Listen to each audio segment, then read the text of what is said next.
Now we're going to explore Python's standard library, which is just a bunch of modules that come bundled with Python. These modules provide ready-to-use functionality for a wide range of tasks, saving us time and effort. Now before we dive into coding, let's understand the importance of libraries and the Python standard library. Libraries are collections of pre-existing code that provide solutions to common problems. The Python standard library, included with every Python installation, offers a vast array of modules that cover areas like files, operation, data manipulation, networking, and more. By utilizing these modules, we can save time and avoid reinventing the wheel. Let's start by learning how to import and use a module from the Python standard library.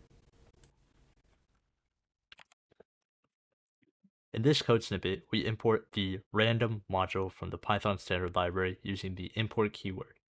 The random module provides functions for generating random numbers. Here, we use the randint function to generate a random integer between 1 and 10, and then we print it.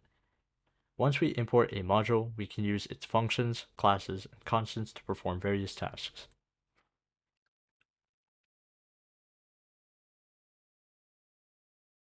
First,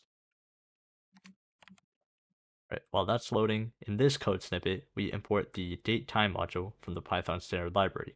The datetime module provides classes for working with dates and times.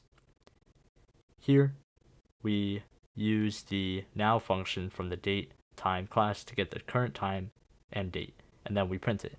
So while we were running, it looks like it already picked this up and printed the date and time here. The Python standard library also contains numerous modules for different purposes. Let's explore a few more examples.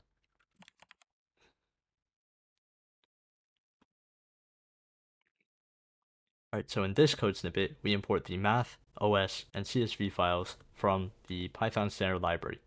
The math module provides mathematical functions, the OS module allows us to interact with our operating system, and the CSV module enables us to read and write CSV files. Here, we demonstrate the usage of functions from each module, such as calculating the square root, getting the working directory, and reading a CSV file. And that's going to conclude our tutorial on the Python standard library. We explored how to import and use modules from the library, allowing us to leverage existing code for various tasks.